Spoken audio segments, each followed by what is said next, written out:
Today we're making the most delicious carnivore-friendly spare ribs. About a year ago, I posted this video of me smoking spare ribs, and I used the 1-2-3 method. Very sweet, a lot of honey, and a lot of spices, a lot of barbecue sauce. I'm gonna do that on 2 of my 3 racks here for my family and some friends. But today I'm gonna show you how I make 1 rack that's a carnivore style. You'll see in my video below that I was a lot heftier back then. I'm down 50 pounds, and that's primarily due to this new lifestyle of carnivore, meaning that I mostly cut out carbs and sugar. Today I want to show you how I make ribs that are completely carnivore friendly with no carbs, no sugar, and they are juicy and delicious. All right, Stuart, grab me that pan over there. I'm going to put 1 rack here that I'll use for the carnivore style. Now, I've already patted these down. Whenever you make ribs, you want to pat down all the extra juice. I'm going to pat down just a little bit more. So it's very simple. I use 3 ingredients. Once it's pat dried, I'll place salt, pepper, and a little bit of smoked paprika. Now, smoked paprika can be kind of hot, so you don't want to do a lot, but it gives a little extra kick, a little extra flavor, and still stays in that carnivore-friendly state. I start with some regular kosher salt. I just lightly coat it. I do want this to marinate on it all day long while it's in the smoker. So I'll do both sides like this. And then I add my pepper. You can go pretty liberal on here. Some of this will fall off when you're on the smoker. And last but not least, our smoked paprika. Now, I made the mistake of doing too much, so you have to be really careful. But I like to get a light coating on both sides, just like that. Really, a little bit goes a long ways with smoked paprika. So I'm going to flip it over and do both sides.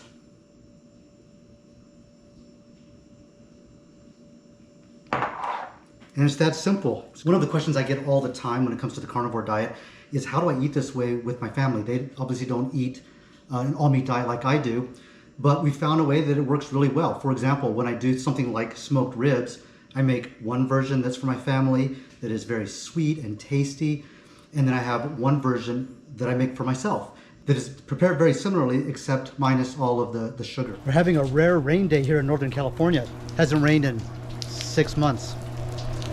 So now we're ready to put the ribs on the smoker, and I use my Camp Chef, and this has been really good for us. We're gonna cook for the first round, 200 degrees for 3 hours. 200 degrees for 3 hours, bone side down. I'm gonna place the ribs that I'm making for my family with the extra spices and rub on the bottom, and I'll place my carnivore ribs on top, so that way nothing falls onto my ribs.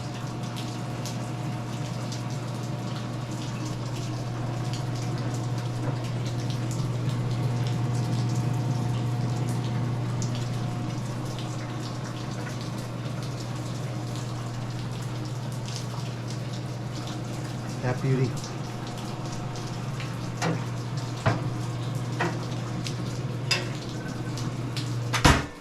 Okay, 3 hours, we'll come back. I don't think you need any excuse to smoke ribs, but today is the opening day for college football, my favorite time of year. Roll Tide, baby. For those who don't know, I'm from Alabama. My family still lives there. I go back and visit every year. And I grew up as an Alabama Roll Tide fan, so we're very excited today. They play Middle Tennessee. So we're gonna smoke ribs today. It's our version of tailgating here in California. We're gonna smoke ribs and watch the game tonight. It's been 3 hours, let's take a look.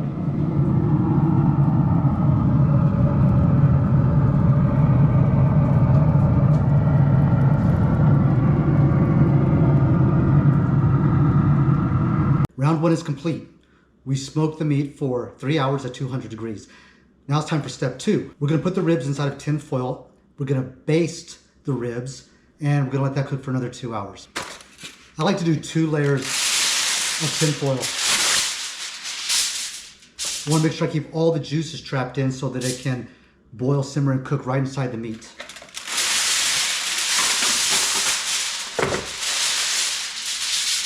Okay, I have the meat prepared here on the tin foil. I do it meat side down, so rib side up. I like to touch up my spices a little bit. Not a lot, I already did a lot in the very beginning when I rubbed it.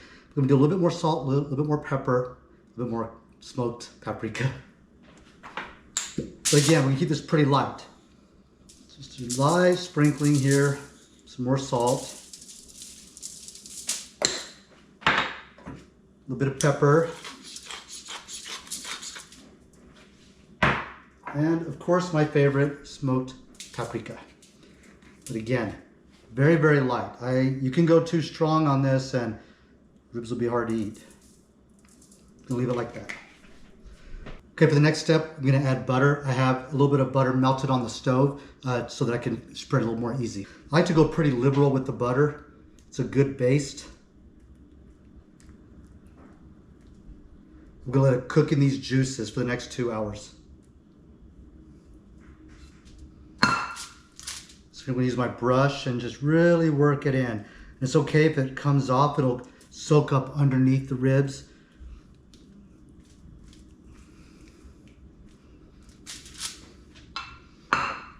Now, the way I fold is pretty specific. I always start at the ends first, nice and smooth, like that. Then I bring up the sides, like this. The goal is I want to get a good seal to make sure that I can keep all the juices inside and all the heat. Okay, now ready to go back on the smoker for 2 hours at 225 degrees. I lost my assistant, my sous chef and sous chef. And by myself, I lost my assistant, my sous chef, cameraman, Stuart. So we're gonna do this on our own, I guess.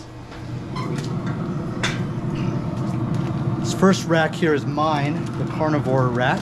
I'm gonna place that right on top here.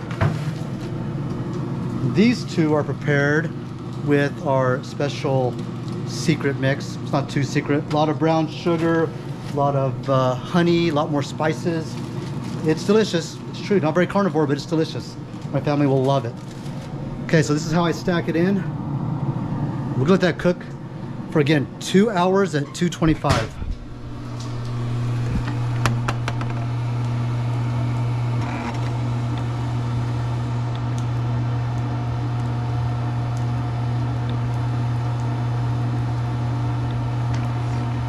Set the smoke to 5.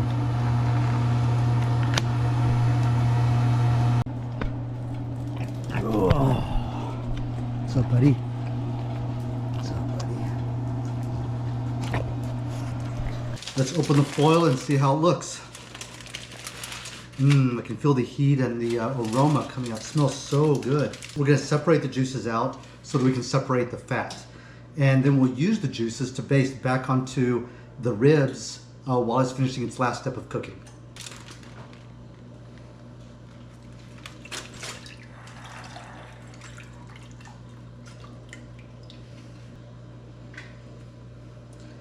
Okay, you can see the fat starting to separate. See how it's floating at the top there? I am so good at pretending. Keep on smiling in my tiny bubble, like a movie without ending. Spending time like it was going backwards. Bruises covering our walls, but they fall down. Diving deeper in the books that we read blind. Breathing in and breathing. Okay, for the final step, we're gonna put the ribs back on the grill without the foil, so they'll go straight on the rack. Meat side up, and then we'll glaze it with this concoction we made of butter and the juice from the ribs. So we'll put this back on the grill, we'll leave it at 220, and 30 minutes to an hour, I kind of watch and see how it browns up on top. I may add more of this glaze throughout the process 2 or 3 times. Again, I want the juice to soak in, and I want it to get a good browning on top to get some additional that char flavor.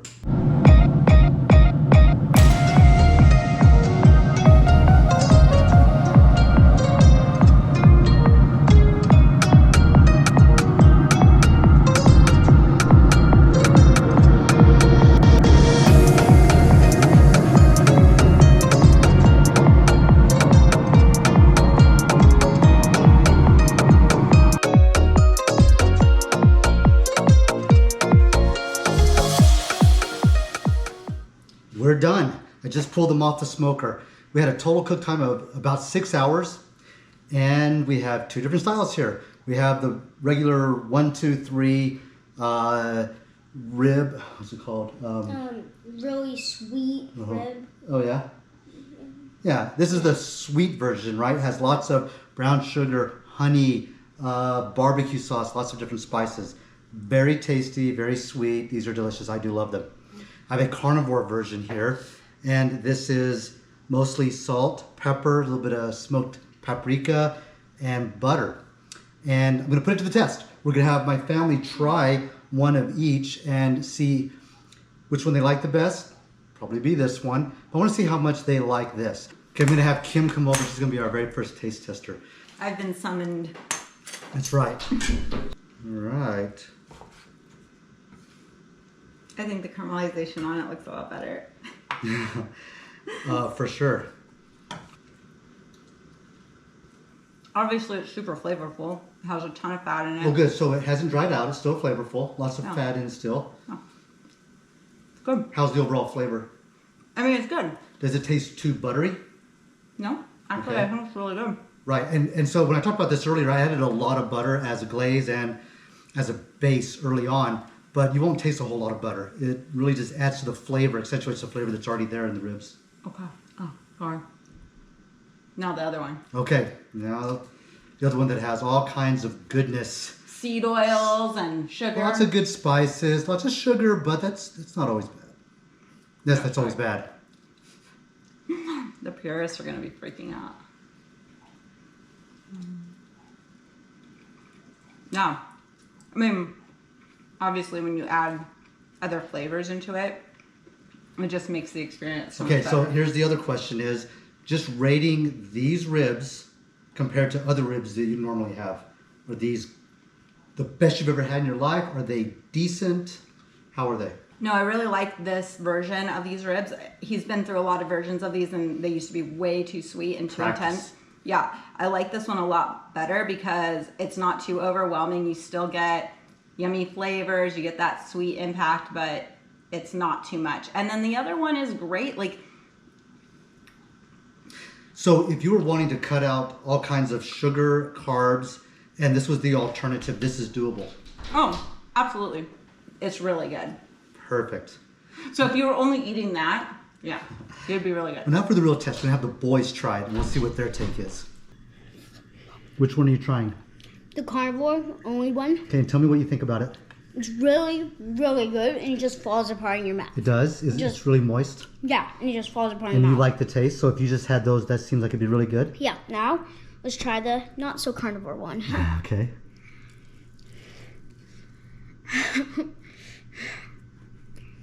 What do you think? So, this one, the only carnivore one, falls apart in your mouth so much more. Mm-hmm. But this one, if I had to give a rating of flavor, this one has a bit more flavor. Well, that's not how you eat ribs. Oh, I have one hand. That's how you eat ribs.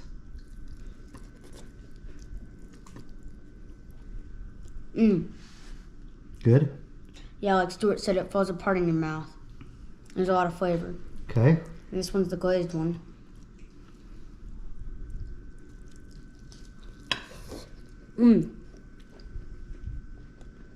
That's the greatest I've ever had in my life. Definitely. Really? It's the best ribs ever. Yes. This one also falls apart in your mouth very well. All right. So you like them both? This one's better, the glazed one. Understood. Okay. One more. My man Miles. Hello. All right. The carnivore one. So yeah, it falls apart in your mouth. Mm-hmm. What do you like about it? There's something about it, I don't know what it's called, but it's really delicious. Okay. Why don't you try the other one? This one.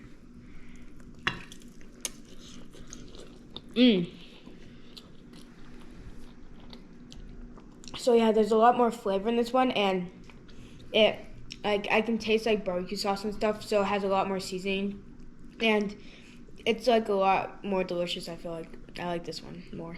All right.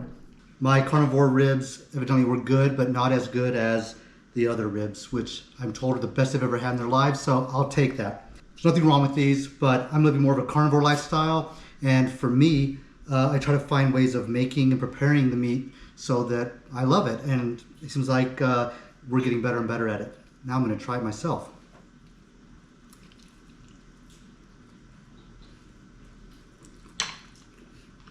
They're right, it does just fall apart. Sometimes ribs for me can get really rich. And I like preparing it this carnivore way, if for no other reason, then it really does cut that richness out. So it still is rich from the natural fatty flavor that comes in ribs, but it's not accentuated more because of the sugar and all the additional spices that we add. So for me, they're great.